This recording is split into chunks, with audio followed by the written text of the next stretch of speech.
Good morning, Sri Lanka. You're joining with MTV Sports on a lovely Wednesday morning, the 24th of October 2012. And what a way to start the morning by joining in with us.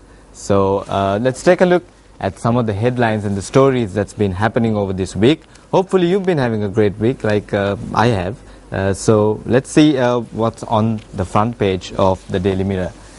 Starting off, unfortunately, we don't have good news to start off with. An ugly incident reported in Colombo between two schools, a rift between two schools, and the two student groups, one from Royal College and the other from Thurston College, clashed in Colombo yesterday, minutes after the schools were closed for the day. Now, following a brawl between two students, apparently it has led on to a bigger fight, and the Education Ministry has also closed the school till the 26th, if I'm not mistaken, and the pictures just before shows the clash between the two schools. I mean, this is not a very good precedent for schoolboys as well, but then again, hopefully it will be resolved soon. Moving on, two Petroleum Ministry officials charged with buying low-quality fuel. The former secretary and the acting commercial manager of the Petroleum Industries Ministry were indicted on charges of having committed a loss to the government by knowingly and intentionally purchasing 163,287 barrels of substandard gasoline for the CPC. So there we go. Two petroleum officials have been charged for buying low quality fuel. And moving on, the bomber aide gets 35 years of rigorous imprisonment. The man found guilty of aiding and abetting the female LTTE suicide cadre in an attempt to assassinate former Army Commander Sarath Fonseca yesterday was sentenced to 35 years rigorous imprisonment. And the accused was found guilty on all 4 counts. So that's a story about a man who was found guilty of aiding a suicide bomber in taking the life of former Army Commander Sarath Fonseca. Now, moving on, a bit about sports stories, but this is linked to some policy making as well. Government to introduce laws against match fixing. The government will introduce anti-corruption laws to prevent match fixing in cricket, Sports Minister Mahindananda Alutgamage said yesterday. Now, investigations had indicated that such suspicions were groundless, and obviously match fixing has been a growing problem in cricket. We saw how a lot of cricket commentators and experts have been commenting that we need to definitely stop this. We had Muthaiya Muralidharan a couple of weeks back saying that you shouldn't just take suspension sentences on players who are involved in match fixing, but you should probably ban them for life, because it's really a disgrace to the game and the spirit of cricket. And the Sri Lanka government is going to introduce laws against match fixing, and that's what the Sports Minister Mahindananda Alutgamage said yesterday. Moving on, part of Sigiriya wall collapses. Now, once again, not a very good story. A portion of a wall by the Lion's Paw entrance to the Sigiriya rock had collapsed after being struck by lightning at about 2:30 p.m. yesterday. Now, moving on to tourism and Sri Lanka. The pictures show here part of the wall that has collapsed. Sri Lankan tourism took a big leap ahead when it was named as the top destination for the year 2013 by the popular magazine Lonely Planet. So, because it has mentioned that you don't really get so many UNESCO heritage sites within a small area of land, rather. So it's probably a very good thing for Sri Lankan tourism, because they have named it as the top destination from all the destinations around the world for the year 2013. So taking a look at some of the business stories. The Daily FT has a headline which says, Reforms Row. A new IFC and World Bank report finds that from June 2011 to June 2012, Sri Lanka implemented the most regulatory reforms among the 8 economies covered in South Asia, helping to create a better environment for local entrepreneurs. And Sri Lanka was the best in South Asia and in world's top 10 for most number regulatory reforms in the first half of the year. And the country moves up in doing business for the year 2013, ranking to 81 from their previous position of 89. So there we go. Regulatory reforms have definitely contributed to the growth of the Sri Lankan economy as well, and that's what the story says. And moving on, central bank keeps policy rates on hold. The monetary board of the central bank yesterday decided to keep the policy rates unchanged amid slower credit growth and the decrease of exports due to slow recovery of the global economy.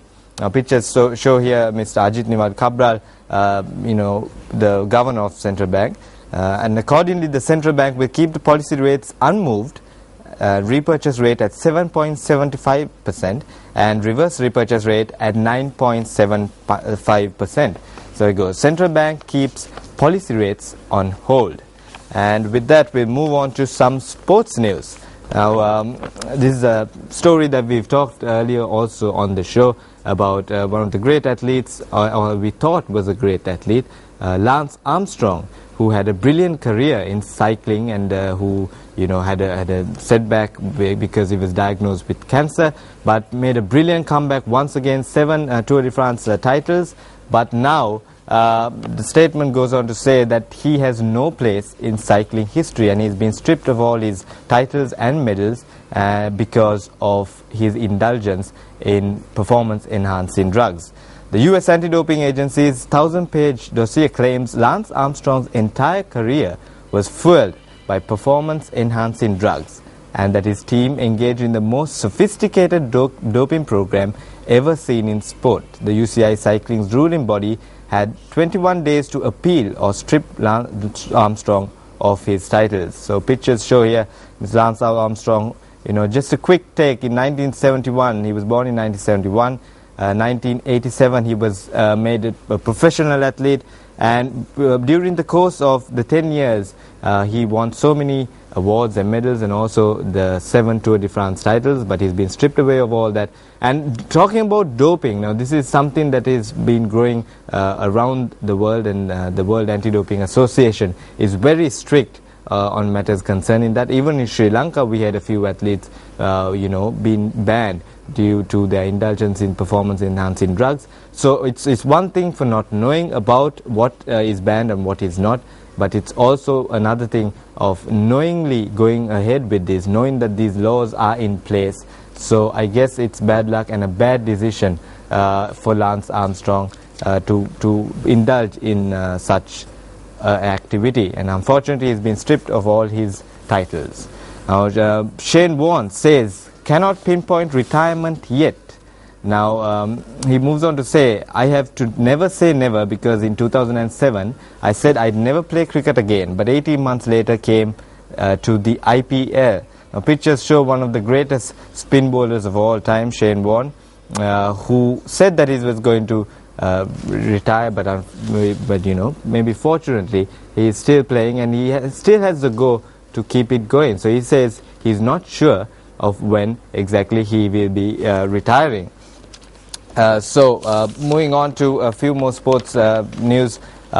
In terms of rugby, we have the Sri Lanka rugby team preparing themselves. In the first week of November they're going to go to Singapore, and that is for the probably the final edition of the Asian Sevens series. And so far Sri Lanka is in 6th position with points of 32. Now if you look at the points table, Hong Kong is leading the table with 47 points, Japan with 46.5, Chinese Taipei with 40, China with 37, Korea with 35, and Sri Lanka with 32. They had a brilliant performance against Malaysia in the last encounter as well, and they'll be looking to better their performance, and maybe because the Singapore tournament is also acting as a World Cup qualifier. So Sri Lankan rugby is just taking giant leaps ahead, and they'll be definitely looking to secure a place in the World Cup qualifiers, at least within the Asia region as well.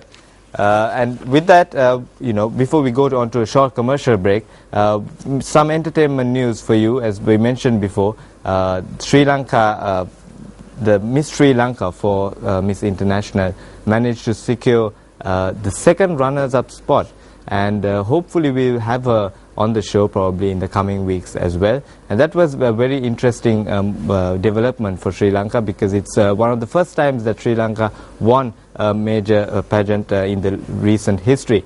So there we go, few stories of that coming your way as well. And moving on with fashion and beauty culture, we'll have a lot of more stories lined up for you. But right about now, let's take a short commercial break.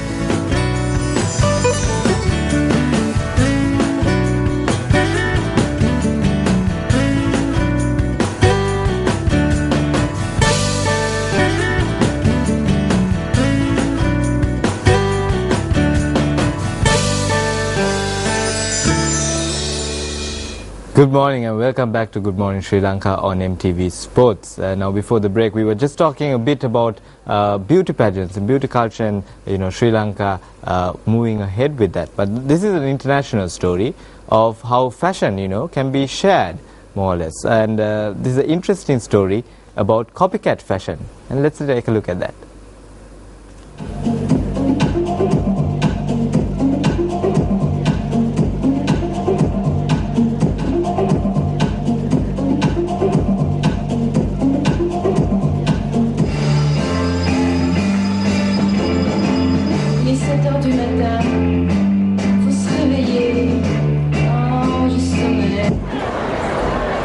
Catwalk looks copied for less at New York Fashion Week.